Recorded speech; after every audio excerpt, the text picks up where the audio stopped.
Good morning student, सभी कोई स्वस्थ हैं। आप लोगों के लिए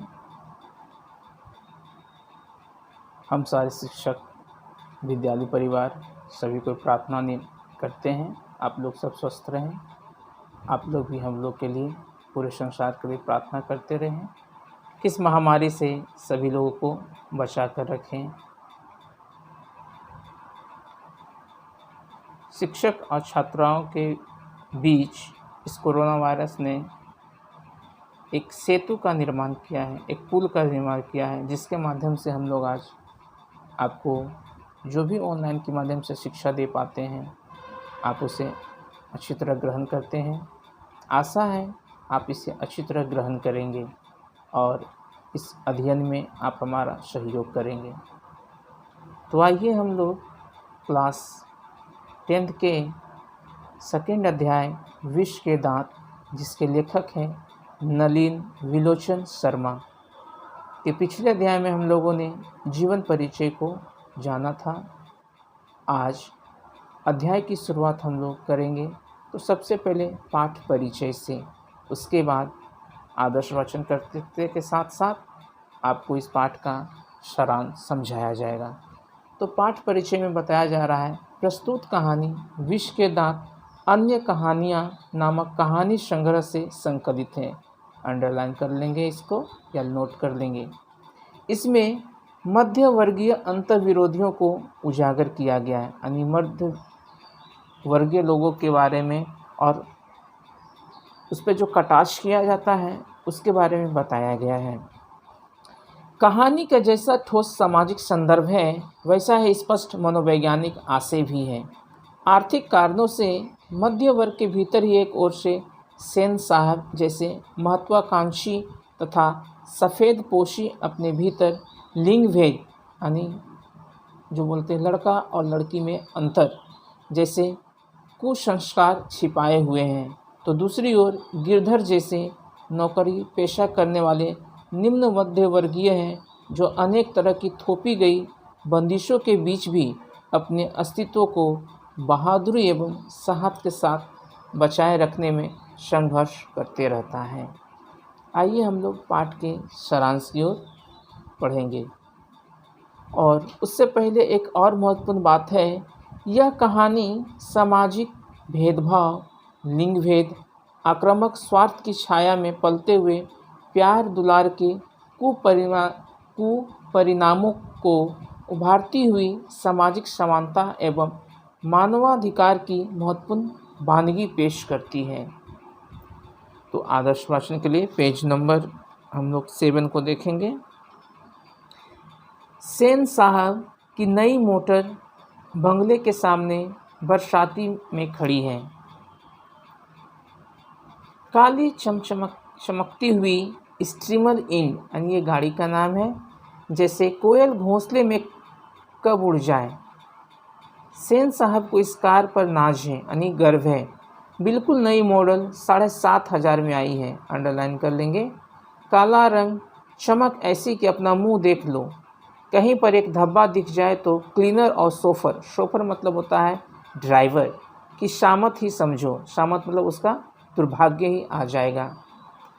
मेम साहब की सख्त ताकीद है, यानी सख्त निर्देश है कि खोखा खोखी, यानी लड़का और लड़की गाड़ी के पास फटकने ना पाए, यानी कोई भी उस गाड़ी के पास आसपास नज़र नहीं आए।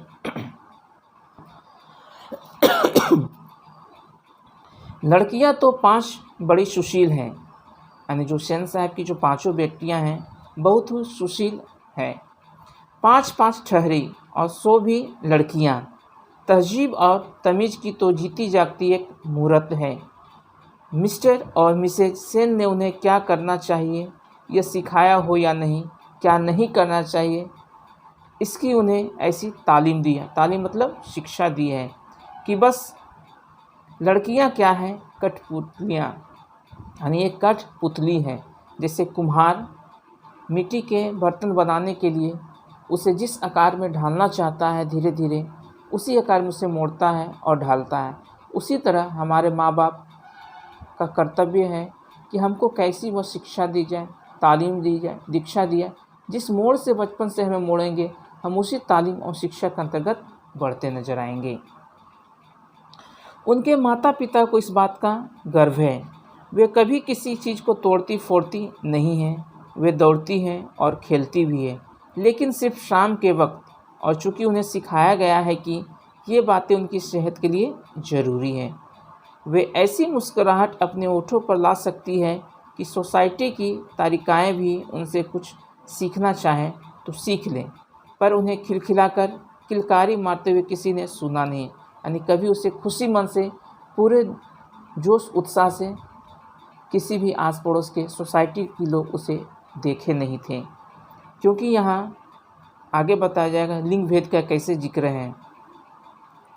सेन परिवार के मुलाकाती के रस के साथ अपने शरारती बच्चों से खींचकर कहते हैं, एक तुम लोग हो और एक मिसेज सेन की लड़कियाँ। अब ये फूल का गमला तोड़ने के लिए बना है, तुम लोगों के मारे घर में कुछ भी तो नहीं कर सकता। जहाँ तक सेन परिवार की लड़कियों का सवाल है, उनसे मोटर की चमक दमक को कोई खास खतरा नहीं था। लेकिन खोखा भी तो है, खोखा यानी उसका पुत्र। खोखा जो एक ही सबसे है, छोटा और प्यारा दुलारा। खोखा नाउमीद बुढ़ापे की आंखों का तारा, यानी बुढ़ापे की लाठी कहा जाता है, एकमात्र सहारा है वह बेटा। यह नहीं कि मिसेस सेन अपना और बुढ़ापे का कोई ताल्लुक किसी हालत में मानने को तैयार हो। सेन साहब तो सचमुच बूढ़े नहीं लगते, लेकिन मानने लगे कि बात छोड़िए। हकीकत तो यह है कि खोखा का आविर्भाव तब जाकर हुआ था जब उसकी कोई उम्मीद दोनों को बाकी नहीं रह गई थी। यानी खोखा यानी पुत्र की प्राप्ति जब मिसेस सेन को हुई थी, जब उनको नाउम्मीद था कि अब हमारे पास पुत्र नहीं हो सकता है, हमें पुत्र प्राप्ति नहीं हो सकती है, तब उस नाउम्मीद के समक्ष इस पुत्र का जन्म होता है। खोखा जीवन के नियम का अपवाद था, और यह अस्वाभाविक नहीं था कि वह घर के नियमों में भी अपवाद हो, क्योंकि लड़की के लिए कुछ अलग नियम कानून थे और इस खोखा के लिए कुछ अलग और नियम कानून थे। इस तरह मोटर को कोई खतरा हो सकता था तो हो सकता था केवल खोखा से, यानी उसके पुत्र से। बात ऐसी थी कि सीमा, रजनी, आलो, शेफाली, आरती पांचों हुई तो उनके लिए घर में अलग अलग नियम थे, दूसरी तरह की शिक्षा थी, और खोखा के लिए अलग दूसरी। नेक्स्ट पेज है पेज नंबर 8।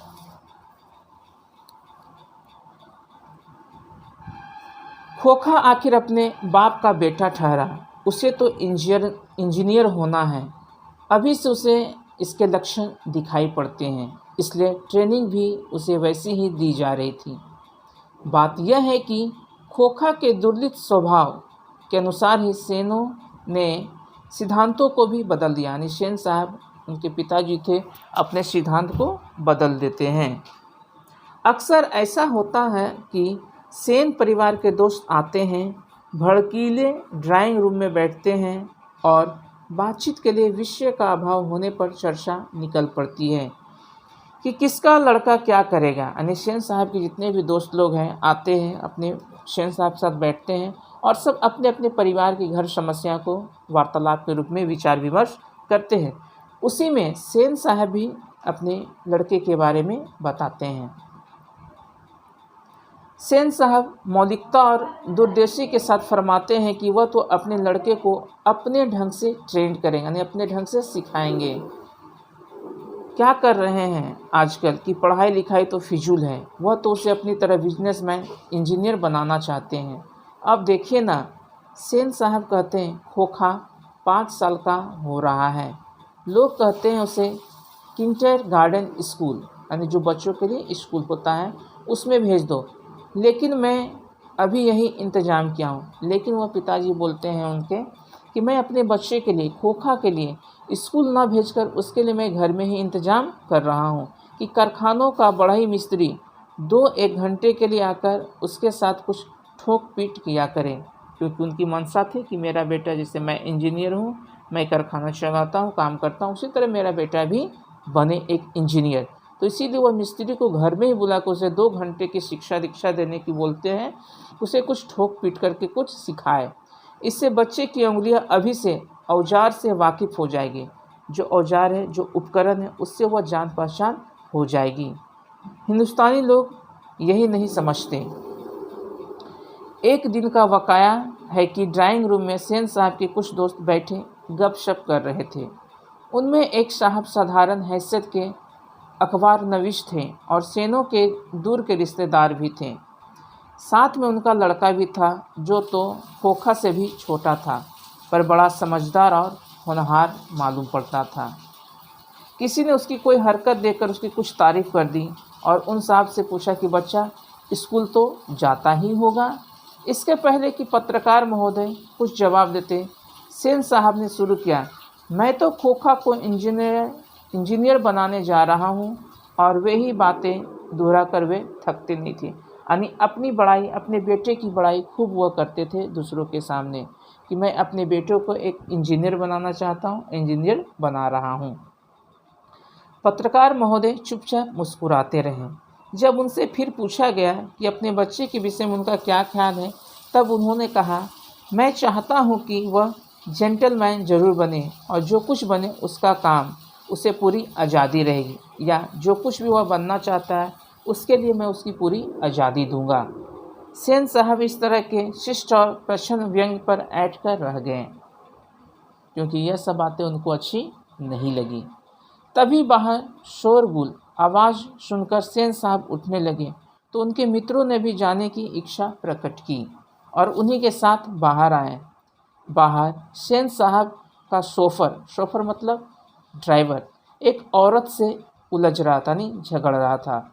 औरत के पास एक 5-6 साल का बच्चा खड़ा था, जिसे वह रोकने की कोशिश कर रही थी, क्योंकि बच्चा बार बार शोफर यानी ड्राइवर को झपटता था। सेन साहब को देखकर औरत सहम गई, यानी डर गई। ड्राइवर ने साहब की ओर बढ़कर अदब के साथ कहा, यानी जोर से कहा, देखिए साहब, मदन गाड़ी को छू रहा था, गाड़ी गंदी हो जाती। मैंने मना किया तो लगा कहने जा, तो मैंने उसे पकड़कर अलग कर दिया। इस पर वह मुझको मारने दौड़ा। अब उसकी माँ भी आकर खामखा मुझसे झगड़ा कर रही है। मदन की माँ कुछ कहना चाहती थी, लेकिन सेन साहब के सटे ओंठ को देखकर चुप रह गई। सेन साहब ने बड़े संयम एवं कठोर स्वर से कहा, मदन की माँ, मदन को ले जाओ और देखना वह फिर ऐसी हरकत न करे। मदन की माँ अपने बच्चे के बाहर घुटने से निकलते हुए खून को पोंछती हुई चली गई। ड्राइवर ने शायद धकेल दिया था और वह गिर पड़ा था, लेकिन एक मामूली किरानी के बेटे को सेन साहब के ड्राइवर ने धक्का दे दिया और उसे चोट आ गई।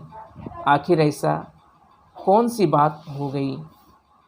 तो आज के लिए हम लोग पेज नंबर 7 और 8 को पढ़ा। अगले वीडियो में हम लोग पेज नंबर 9, 10 और 11 को पढ़ेंगे। इस पाठ में कुछ कठिन शब्द हैं।